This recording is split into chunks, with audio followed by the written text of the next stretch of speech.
In the 1960s, the American Indians were disgruntled over lack of education, high unemployment rates, and broken federal treaties. Starting in Minneapolis, Minnesota in 1968, groups of American Indians began banding together to evoke a wave of rights for American Indians that will lead to a future of prosperity. The main leaders of the American Indian movement were Dennis Banks, George Mitchell, Herb Paulus, Harold Goodsky, and Russell Means. It became the main movement for Indian rights, a front for a militant group to take charge of improvement for the reservation life. To start their protests in 1969, the American Indian movement occupied the abandoned jail on Alcatraz Island, claiming, "We discovered it, so this is our property now," to mock the settlement of the New World. They protested the government's failure to honor treaties and protect tribal lands. They protested for 18 months.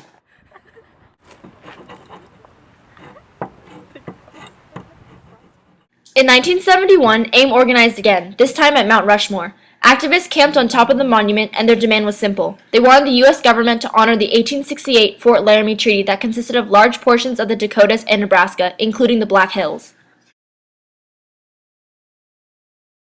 Protests began to escalate. In 1972, AIM announced the Trail of Broken Treaties. They marched cross-country, culminating at the Bureau of Indian Affairs in D.C. They drew up a 20-point position paper, demanding that representatives considered it. They occupied the building and caused $700,000 in damages. Now let's flash back into time to 1890 at Wounded Knee, South Dakota.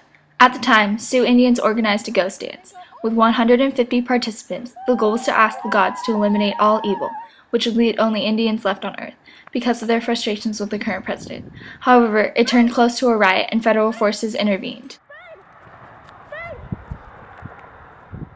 They mistook the Sioux chief, Sitting Bull, for one of the ghost dancers and killed him while trying to arrest him. At the end, 150 Indians were killed. Among all Indians, this became known as the Wounded Knee Massacre, yet another symbol of the American government causing the death of the natives.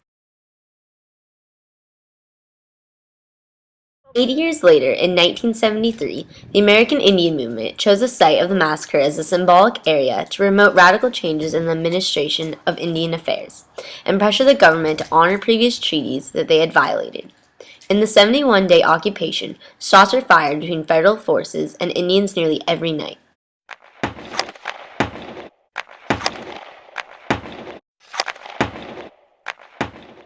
The occupation culminated in a tragic event.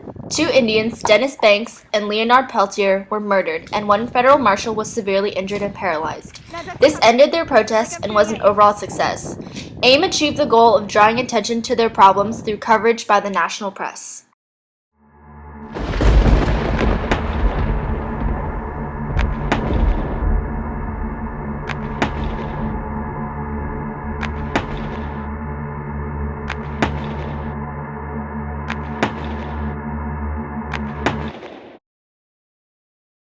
Starting in 1978, AIM initiated the Longest Walk. It was a spiritual cross-country walk to protest 11 pieces of anti-Indian legislation on the floor of Congress. If this passed, it would have negated many Indian treaties and limited water rights on reservations. At the beginning of the walk, the Indians lit a sacred pipe of tobacco. They carried it across their journey and held a series of rallies to gather national support. Finally, they reached D.C., where Congress soon passed the American Indian Religious Freedoms Act.